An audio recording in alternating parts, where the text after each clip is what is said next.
Good afternoon, students. Today in this video, we will study Stirling formula and Bessel's formula from the chapter Central Difference Interpolation Formula of the book Numerical Analysis of Jeevan Sons Publications. In the last video, we have studied Gauss forward formula and Gauss backward formula. The article explains that the formulas as. अब वहाँ जो आपने formula पढ़ा था वहाँ से यहाँ आपको थोड़ी सी फॉर्मूले की फॉर्म डिफरेंट लग रही होगी. क्यों? क्योंकि वहाँ हम क्या लिखते थे u1 u2 u+1 2 u+1 3. अब यहाँ पर मैंने एक्चुअल में क्या करना है, जो आपका स्टर्लिंग फार्मूला है वो एक्चुअल में एवरेज यानी कि मीन होता है गॉस फॉरवर्ड और बैकवर्ड फार्मूले का. तो जो u वाली टर्म्स थी, मैंने ये देखो, ये आपका u i निकालने का जनरल फार्मूला होता है क्या, u u-1 u-2. कब तक सब्ट्रैक्ट करते जाने ये फैक्टर, जो यहाँ बेस में नंबर लिखा हुआ है उससे एक कम नंबर तक. ठीक है, या इसको यूं समझ सकते हैं आपने, देखो 1 2 i-1 कितने फैक्टर हो गए ये वाले यहाँ तक i-1. ठीक है, और एक ये वाला फैक्टर, तो यानी कि आपके ये टोटल फैक्टर्स कितने हैं, आई फैक्टर्स है ये. ठीक है, आई फैक्टर्स. हाँ जी, देखो u में से 1 सब्ट्रैक्ट हुआ, 2 सब्ट्रैक्ट हुआ, i-1 सब्ट्रैक्ट हुआ, तो i-1 फैक्टर्स तो हो गए ये, और एक ये फैक्टर, तो ये i-1 और +1 टोटल i फैक्टर्स है. तो आप इस फॉर्मूले को ऐसे भी याद रख सकते हो कि u के बेस में जो नंबर था नीचे तो उतने का फैक्टोरियल, ऊपर u में से एक और कम 1 1 सब्ट्रैक्ट करते जाना है जब तक नंबर ऑफ फैक्टर्स इस i के जितने ना आ जाए. तो अब अगर मैं आपको सिंपल से तरीके से ये कहूँ कि u2 लिखना है, ठीक है, तो आपको कितने फैक्टर्स लिखने हैं, न्यूमरेटर में 2 फैक्टर, u से स्टार्ट करोगे और हर बार एक एक सब्ट्रैक्ट करते जाओगे. जैसे ही आपके 2 फैक्टर्स आ गए आप रुक गए, या 2 में से एक कम तक आपने लिखा और नीचे क्या आ गया आपका 2 फैक्टोरियल.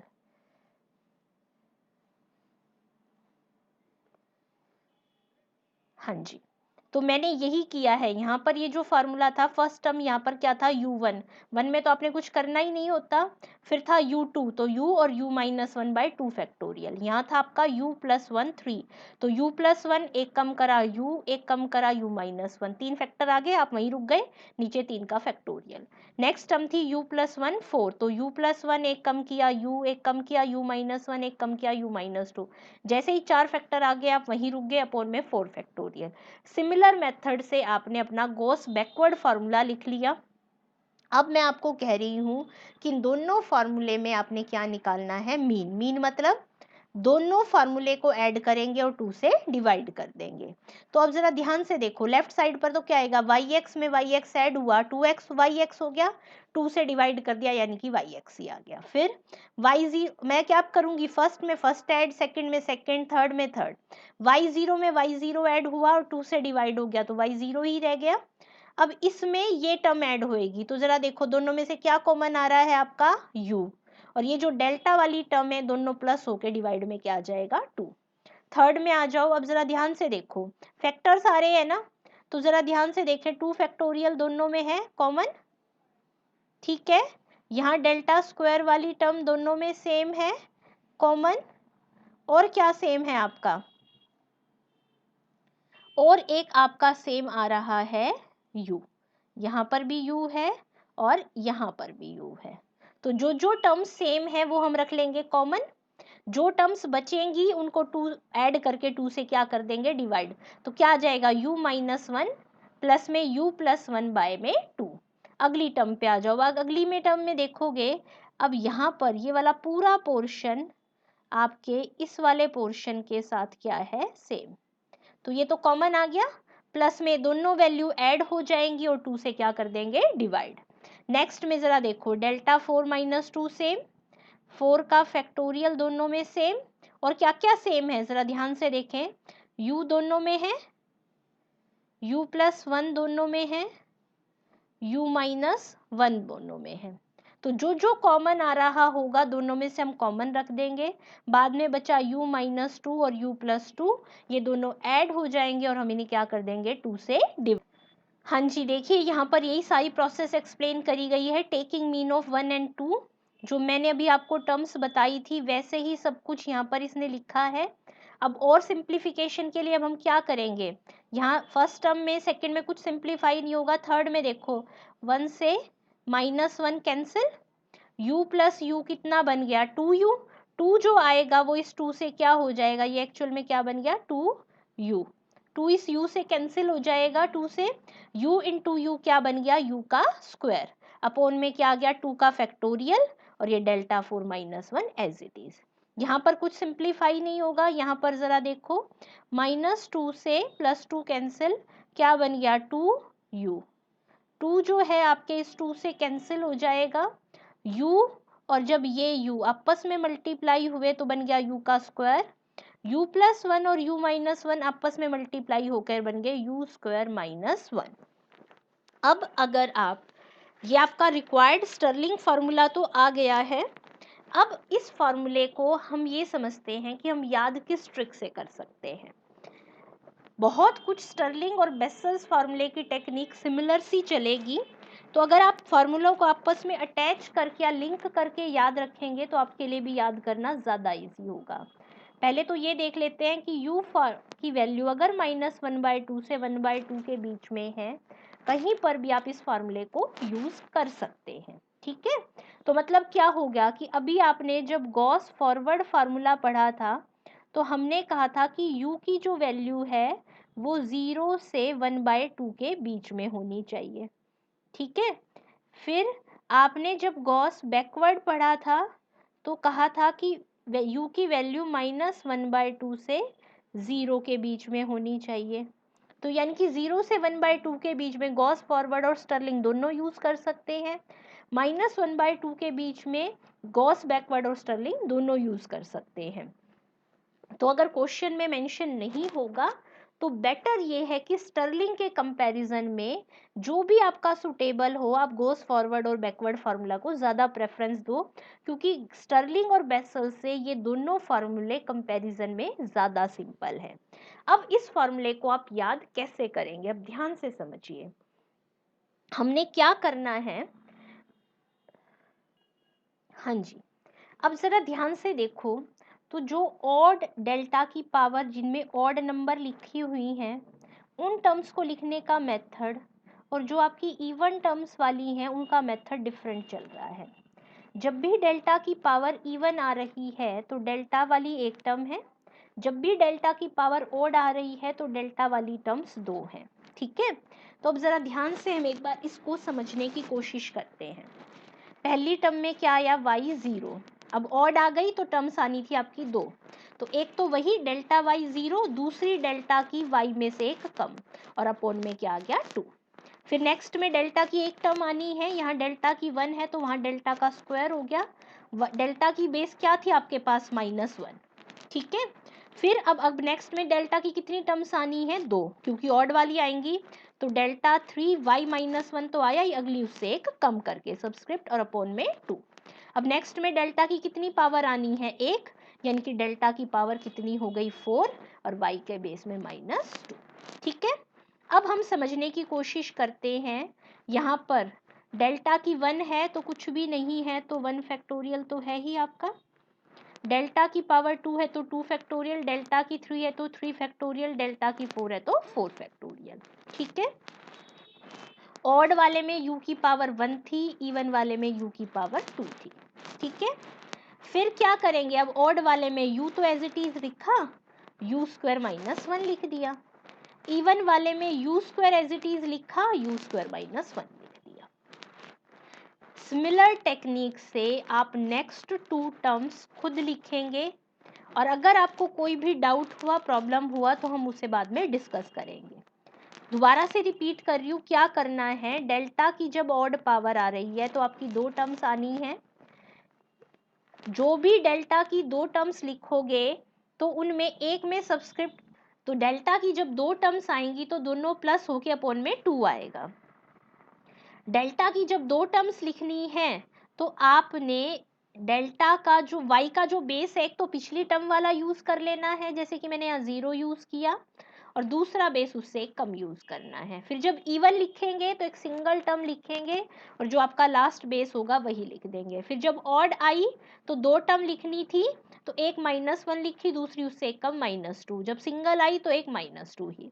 ठीक है, जो डेल्टा की पावर उतने का ही नीचे फैक्टोरियल। फिर आपने क्या याद रखना है, ऑड में u है, इवन में u स्क्वायर है।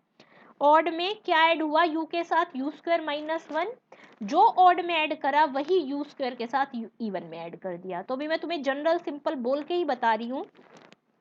अगर मैं आपको कहूँ कि नेक्स्ट टर्म लिखो, तो अब 2 टर्म लिखने का नंबर है, क्योंकि डेल्टा की पावर क्या आएगा 5। तो क्या लिखोगे, डेल्टा की पावर 5, एक तो -2 ही सब्सक्रिप्ट, प्लस में डेल्टा की पावर 5 y -3, अपोन में क्या आ जाएगा 2, पावर डेल्टा की 5 है तो 5 का फैक्टोरियल। अब नंबर है ओड वाली का, तो u और u स्क्वायर -1 स्क्वायर तो हो ही गया, ये 1 नहीं है एक्चुअल में, आप इसको क्या समझ के चलो, ये 1 का स्क्वायर है। तो यहाँ पर 1 का स्क्वायर आया है, तो अगली में क्या ऐड हो जाएगा 2 का स्क्वायर। तो यानी कि वो टर्म आपकी क्या हो जाएगी, u स्क्वायर -1 स्क्वायर, फिर u स्क्वायर -2 स्क्वायर, u वाली टर्म आपकी ये हो जाएगी। ठीक है, बाकी टर्म्स मैंने सिंपल बताई थी। फिर डेल्टा की पावर 6 लिखोगे तो y -3 ही आ जाएगा, अपोन में 6 का फैक्टोरियल आ जाएगा, और u वाली टर्म में बस क्या हो जाएगा, u की जगह u का स्क्वायर। ठीक है, अब ये वाला काम आपका होमवर्क है, जिसे आप खुद करेंगे और हम इसे बाद में डिस्कस करेंगे।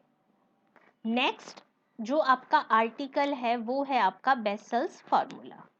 अब क्या लिख रहे हैं यहाँ पर, ध्यान से पढ़िए। Bessel's formula can be obtained by taking the mean of Gauss backward formula after shifting the origin to 1 and Gauss forward formula. की मीन ही लेना है स्टर्लिंग फार्मूले की तरह ही। गॉस फॉरवर्ड फार्मूला तो देखो मैंने एज इट इज लिख दिया, बिल्कुल जो आपने फॉर्म वहां पर पढ़ी थी। बस क्या चेंज करा है, वहां जब आप u के बेस में i लिख रहे थे तो उस फॉर्मूले में अपोन में i का फैक्टोरियल होता था। अब मैं जब u की पावर में i लिख देती हूँ तो वहाँ सिर्फ प्रोडक्ट इंक्लूड होता है, फैक्टोरियल देखो मैंने u r का फॉर्मूला यहाँ लिखा है कि वही देखो u की पावर r थी तो r फैक्टर्स आ गए थे। तो u की पावर में जब i लिख देते हैं तो अपोन में वही टर्म का फैक्टोरियल लिखना ज़रूरी होता है। यहाँ पर ऐसा कुछ कंपलसरी नहीं है कि किसी क्वेश्चन में पावर में लिख देता है, किसी में बेस में लिख देता है। आप अपनी एक नोटेशन भी लेकर चल सकते हैं, बेस वाली भी, लेकिन मीन निकालने के लिए जैसे स्टर्लिंग में इन पावर्स को सिंप्लीफाई किया था, बस आपको वो फैक्टर सिंप्लीफाई करके यूज करने होंगे। मेन जो इसमें काम है आपका समझने का वो क्या है कि ये क्या कह रहा है कि जो गॉस बैकवर्ड फॉर्मूला है उसमें ओरिजिन को शिफ्ट करना है 0 से 1 पे। अब ये शिफ्टिंग कैसे होगी, उसके लिए वो क्या कह रहा है, on shifting origin to 1 this can be done by replace करना है u को u -1 से, और आपने 1 ऐड करना है ईच सब्सक्रिप्ट ऑफ y में। ये वाला पार्ट मैं आपको इस आर्टिकल के लास्ट में एक्सप्लेन करूंगी। अभी के लिए आप बस समझ लीजिए कि शिफ्टिंग ऑफ ओरिजिन जो है 0 से अगर 1 पे कर रहे हैं तो उसका मतलब है कि आपको u को u -1 से रिप्लेस करना होगा, और जहां जहां y की सब्सक्रिप्ट है वहां 1 ऐड करना होगा। तो देखो ये तो मैंने लिखा था गॉस बैकवर्ड फार्मूला। अब देखो मैं हर सब्सक्रिप्ट में 1 ऐड कर रही हूँ, y1 हो गया, ये y0 हो गया, ये y0, ये y -1 और ये y -1। ठीक है, और हर बार सब्सक्रिप्ट में u को u -1 से करना है। तो देखो u था u -1, u+1 था u+1 था u+2 था u+1। फिर अब नेक्स्ट स्टेप क्या करना है, आपने दोनों का क्या लेना है, मीन। अब यहाँ पर तो क्या करा, इसने इन दोनों स्टेप्स को सिंप्लीफाई नहीं करा, तो सारा सिंप्लीकेशन वर्क वो क्या कर रहा है, यहाँ पावर्स में लिखने के बाद कर रहा है। आपके लिए ऐसा करना कोई ज़रूरी नहीं है, आप यही दोनों फैक्टर्स को सिंप्लीफाई कर लीजिए, और बिल्कुल जैसे आपने अपना स्टर्लिंग फार्मूला सिंप्लीफाई किया है आप इसको वैसे ही सिंप्लीफाई करेंगे। फर्स्ट में फर्स्ट ऐड, सेकंड में सेकंड ऐड। ठीक है, ये वाला पोर्शन इसीलिए मैं ज़्यादा डिटेल में यहाँ डिस्कस ही नहीं कर रही हूँ। बस क्या आ गया, ये आपका जो लास्ट में जो फार्मूला आया है। अब यहाँ पर क्या होता है एक्चुअल में, यहाँ पर देखो इस वाली टर्म में है u minus one, power one तो वन वही हो जाता है, और यहाँ पर है u। जब आप u माइनस वन में u को ऐड करेंगे तो ये बन जाएगा, और अपोन में आपका क्योंकि मीन निकाल रहे हैं तो आपका 2 तो है ही, ये वाली टर्म देखो दोनों में सेम है तो कॉमन आ जाएगी। तो ये क्या बन गया एक्चुअल में 2u माइनस वन बाय में 2। अब मैं इन दोनों को 2 से डिवाइड कर दूं तो ये फैक्टर क्या बन गया u माइनस वन बाय 2। तो यहाँ पर ये देखो ये वाली टर्म ऐसे आ रही है u minus one by 2। Delta Y zero आपका कॉमन आ ही गया था, Y one plus Y zero by two as it is लिखा। यहाँ पर देखो यू टू दोनों में, टू फैक्टोरियल दोनों में, तो मैंने you two by two factorial तो कॉमन रख लिया, इसको रख दिया प्लस में एज इट इज। ठीक है, अब यू टू का जो फॉर्मूला होता है क्या होता है, यू में से वन सब्ट्रैक्ट करते जाना है, कितने फैक्टर लिखने हैं, 2 फैक्टर अपॉन में 2 फैक्टोरियल। इन्हें सिमिलर वे आप आगे वाले स्टेप्स खुद सिंप्लीफाई करेंगे। अब मेन बात क्या करनी है, हमने इस फॉर्मूले को याद कैसे रखना है। अब याद कीजिए जब आपने स्टर्लिंग फार्मूला किया था तो डेल्टा की जब ऑड पावर्स थी तब तो 2 टर्म्स आ रही थी, इवन में 1 टर्म्स आ रही थी। यहाँ पर रिवर्स है, देखो जहाँ डेल्टा की ऑड है वहाँ 1 टर्म आ रही है, जहाँ पावर इवन है वहाँ 2 टर्म्स आ रही है। लिखने का तरीका बिल्कुल वही सेम। देखो अब ये वाली कौन सी है, ये तो सिंपल पहली टर्म क्या है, Y one plus Y zero by two. ठीक है, 2 टर्म्स थी। अब अगली में कितनी टर्म आएगी, 1, तो मैंने डेल्टा की पावर 1 छोटी वाली 0 लिख दी। अगली में 2 आनी है, डेल्टा स्क्वायर वाई जीरो, एक उससे कम करके वाई माइनस वन। अब ऑड है तो 1 आनी है, delta cube y minus one. Next में 2 आनी है, delta four y minus one plus delta four y minus to.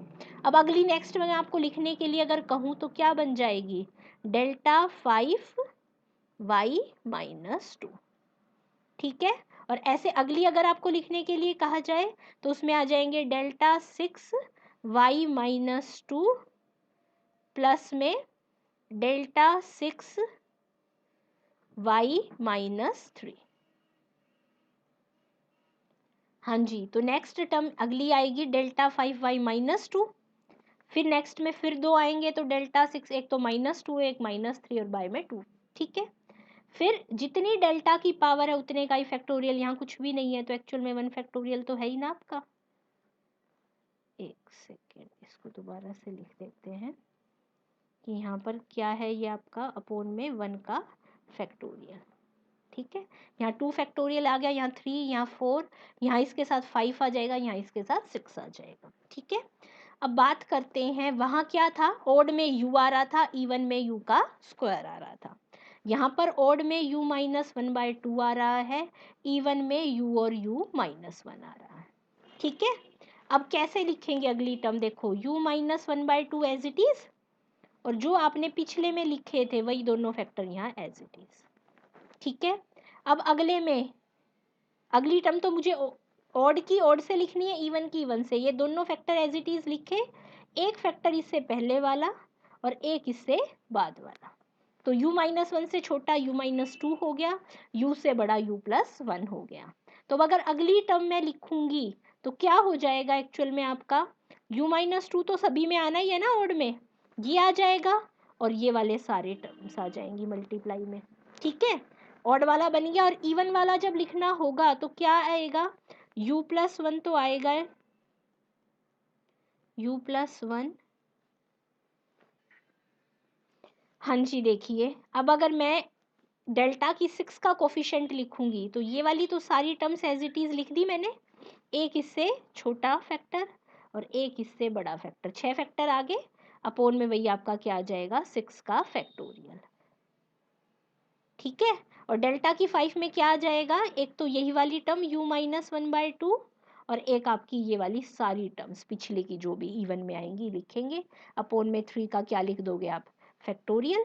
और इसी टाइप से आप सिंपल टेक्निक से आप इस फार्मूले को क्या कर सकते हैं, लर्न कर सकते हैं।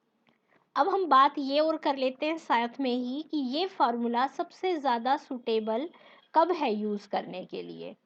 तो अगर मैं ये बात करूं कि ये कब सबसे ज़्यादा सूटेबल है, तो एक बार ज़रा अपने फार्मूले को ध्यान से नोटिस कीजिए कि अगर वैसे तो ये formula minus one by to से लेकर वन बाय टू तक कहीं भी आपकी u की वैल्यू आपकी रेंज में लाई करती है, आप इसको यूज़ कर सकते हैं। लेकिन मैं स्पेशल अगर बात करूं कि u की वैल्यू अगर 1/2 हो जाती है, ठीक है, स्पेशल केस है u का 1/2, तो ज़रा देखना ऑड वाली ये वाली टर्म ज़ीरो, ये वाली टर्म ज़ीरो, यानी कि जितने भी ऑड डिफरेंसेस हैं आपके, ठीक है, उनका जो कोफिशिएंट है वो क्या बन जाएगा, ज़ीरो। तो हमारे लिए अगर ये क्वेश्चन आता है कि बेसल्स फार्मूला किस वैल्यू के लिए मोस्ट सुटेबल है, तो आपने ये पॉइंट स्पेशल याद रखना है कि u इज इक्वल टू 1/2 के केस में अगर क्वेश्चन में कुछ भी मेंशन नहीं है, तो जो आपकी सबसे पहली प्रेफरेंस होगी वो क्या होगी, आपकी बेसल्स फार्मूला। ठीक है, वैसे इसको किसी भी वैल्यू के लिए यूज़ कर सकते हैं, लेकिन जो मोस्ट सुटेबल आपका केस होगा वो क्या है, u इज इक्वल टू 1/2। अब जब आपके सारे फॉर्मूले हो चुके हैं, तो एक मेजर पॉइंट मैं जो आपको यहाँ एक्सप्लेन करना चाह रही हूँ, क्योंकि यहाँ आपके गॉस फॉरवर्ड बैकवर्ड फार्मूले सभी आ चुके हैं, कि जो भी आपके जितने भी सेंट्रल डिफरेंस इंटरपोलेशन फार्मूले हैं, उन फार्मूले में y का जो बेस यूज़ हो रहा है वो ऑलवेज क्या आपकी क्या किसकी वैल्यू है, वो आपकी u की वैल्यू है, x की वैल्यू नहीं है। दोबारा से इस पॉइंट को ध्यान से सुन लीजिए कि जितने भी सेंट्रल इंटरपोलेशन फार्मूले हैं, तो ये जो y के बेस में -1 आ रहा है, -2 आ रहा है, कहीं 0 आ रहा है, कुछ भी आ रहा है, ये आपकी किसकी वैल्यू है, y की वैल्यू नहीं है, ये सब आपकी किसकी वैल्यू है, u की वैल्यू। हाँ जी, अब हम अपना वो कॉन्सेप्ट समझने की कोशिश करते हैं। अभी मैंने आपको लिखा था कि आपको क्या करना है, शिफ्ट करना है ओरिजिन को कहाँ पर, 1 पे। ठीक है, तो हमने कहा था कि u तो चेंज हो जाएगा u-1 में, और y का जो बेस है उसमें आपने क्या करना है, +1। अब ये कॉन्सेप्ट कैसे आता है, अब हम इसको समझेंगे। अब ज़रा ध्यान से देखो, मान लीजिए जो x की वैल्यूज़ आपको गिवन है वो मैंने क्या मान ली, a+h, a+2h, a+3h, a-h, a-।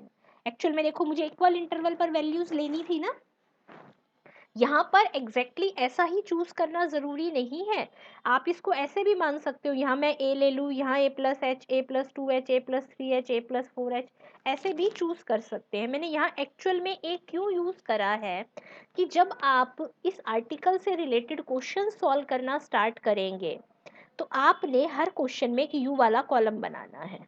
u क्या था आपका, x माइनस a/h।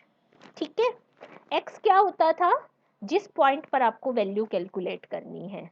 जब आप न्यूटन फॉरवर्ड और बैकवर्ड फार्मूला यूज करते थे, तो आप यहाँ पर क्या माइनस करते थे, न्यूटन फॉरवर्ड फार्मूले में तो स्टार्टिंग वैल्यू, न्यूटन बैकवर्ड फार्मूले में लास्ट वैल्यू। लेकिन इस फार्मूले में ये वो वैल्यू है, कौन सी वैल्यू है, जो सेंटर में आपकी वैल्यू x के सबसे नियर अबाउट है, इसलिए मैंने यहाँ पर इसको ऐसे एक तरह से मेंशन किया है कि कौन सी वैल्यू है, सेंटर में वो वैल्यू जो x की वैल्यू, जिस पॉइंट पर आपको वैल्यू निकालनी है ना, आप क्या करेंगे, x वाले कॉलम में उसके जो सबसे नियर मिडल में वैल्यू होगी आप वो सर्च कर लेंगे, उसको क्या नाम दे देंगे, a। ठीक है, तो बाकी जो वैल्यूज थी मैंने उससे इक्वल इंटरवल पर दिखानी थी, तो नीचे में तो मैंने +h कर दिया, ऊपर में -h कर दिया। ठीक है, फिर आप एक नया कॉलम बनाएंगे हर क्वेश्चन में एक u का। यहाँ से मैं आपको काफी हद तक थोड़ा वर्किंग रूल भी एक्सप्लेन कर रही हूँ कि आप क्या बनाएंगे, एक नया कॉलम u का। तो u वाला जो कॉलम होगा उसमें आपने क्या करना है, जहां a लिखा है वहां तो आपने क्या लिख देना है, 0। ठीक है, और उससे नीचे वाली वैल्यूज में 1 ऐड करते जाना है, और उससे ऊपर वाली वैल्यूज में आपने 1 सब्ट्रैक्ट करते जाना है। ठीक है, क्या करना है, तो मैं दोबारा से आपको रिपीट कर रही हूँ कि आपने हर क्वेश्चन में एक पॉइंट x होगा जिसमें आपको कहा जाएगा कि वैल्यू क्या करनी है, आपको कैलकुलेट। ठीक है, आप क्या करोगे, जो x की वैल्यूज गिवन होंगी उनमें मिडल में जो वैल्यूज के सबसे नियर होगी, तो आप उस वैल्यू पर जाओगे और उसे सर्कल करके क्या नाम दे दोगे, ए। ठीक है, उसी के साइड में आपने एक यू वाला कॉलम बनाना है, जहां ए लिखा होगा उसके सामने तो आप क्या लिख दोगे, 0, और उससे जितने वैल्यू है नीचे 1 2 3 जहां तक भी जाएंगी वो लिखोगे, और ऊपर -1 -2 -3 ऐसे लिख दोगे। ठीक है, फिर u क्या होता है, formula x minus A by H. अब मैं क्या कह रही हूं कि आपने जो अपना ओरिजिन जो आपका भी 0 था, उसको कहां से शिफ्ट करके कहां ले आना है, 0 से 1 पे। ठीक है, अब ओरिजिन 0 से 1 गया तो मतलब आपका जो सेंटर था वो अब a से क्या बन गया है, a प्लस एच, यही मतलब हुआ ना, तभी तो आपका ओरिजिन a प्लस एच पर शिफ्ट होगा। तो मैंने a को a प्लस एच से रिप्लेस कर दिया, तो ये वाला जो फॉर्मूला था पुराना, अब नया जो u डैश आएगा वो इस फॉर्मूले में a की जगह क्या यूज हो जाएगा, a प्लस एच। तो मैंने इसको पुराने से सिंप्लीफाई करा, तो जो नया u है वो पुराने से 1 लेस है। तो इसलिए देखो मैंने जब शिफ्टिंग ऑफ ओरिजिन कहा कि ओरिजिन को 1 पे शिफ्ट कर दो, उसका मतलब क्या है कि जो नया u आएगा वो पुराने से 1 लेस होगा, इसलिए मैंने u को किससे रिप्लेस कराया था, u माइनस 1 से। अब y का जो बेस है मैं उसमें कह रही हूँ कि बेस में 1 ऐड कर दो। क्यों कर दो, अब देखो मैंने y में कहा ना कि बेस में जो भी आप यूज कर रहे हो वो किसकी वैल्यू है, u की। तो ये -2 के कॉरेस्पॉन्डिंग y -2, -1 में -1, 0 में 0, 1 में 1, 2 में 2, 3 में 3 है।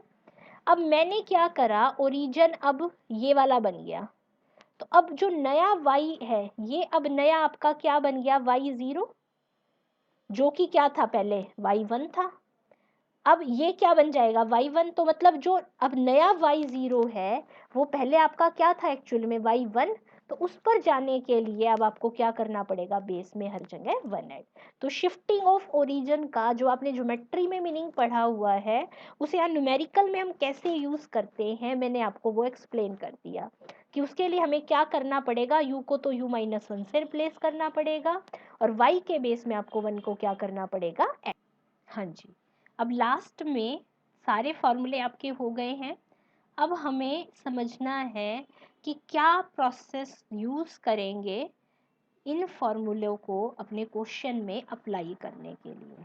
लेकिन उससे पहले सबसे ज़्यादा जो इम्पोर्टेंट है कि आपने ये नोट बिल्कुल केयरफुली ध्यान में रखना है कि जितने भी आपके ये सेंट्रल डिफरेंस के फॉर्मूले हैं, हर फॉर्मूले में y का जो सबस्क्रिप्ट में नंबर यूज़ हो रहा है, वो सबस्क्रिप्ट में नंबर जो है, तो वो जो सबस्क्रिप्ट है वो आपकी हमेशा u की वैल्यू होगा, वो आपका x की वैल्यू नहीं है। क्योंकि जब भी आप फॉरवर्ड और बैकवर्ड फार्मूला पढ़ते थे तो हमेशा y का बेस जो होता था वो आपकी x की वैल्यू को सिंबलाइज करता था। लेकिन थर्ड चैप्टर तक भी ऐसा ही था, लेकिन इस चैप्टर में y के बेस में जो भी आप नंबर लिखोगे वो किसकी वैल्यू है, u की। तो आपको क्या करना होगा, हर क्वेश्चन में जैसे आप x वाला कॉलम लिखते हैं ऐसे ही आपको एक u वाला कॉलम भी बनाना होगा। तो पढ़ते हैं क्या स्टेप्स फॉलो करेंगे हम। For interpolating in the middle of the table, middle term के अप्रोक्सीमेट इंटरपोलेट कर रहे हैं, तो आपको फर्स्ट शिफ्ट करना होगा origin at one of the given values of the argument near to the argument whose entry value is to be interpolated। कि हमें क्या करना होगा कि जिस पॉइंट पर आपको x की वैल्यू निकालनी है, आप क्या करेंगे, टेबल में चेक करेंगे कि उसके सबसे नियर कौन सी वैल्यू है, और उस वैल्यू के अबाउट आप ओरिजिन को क्या करेंगे, शिफ्ट।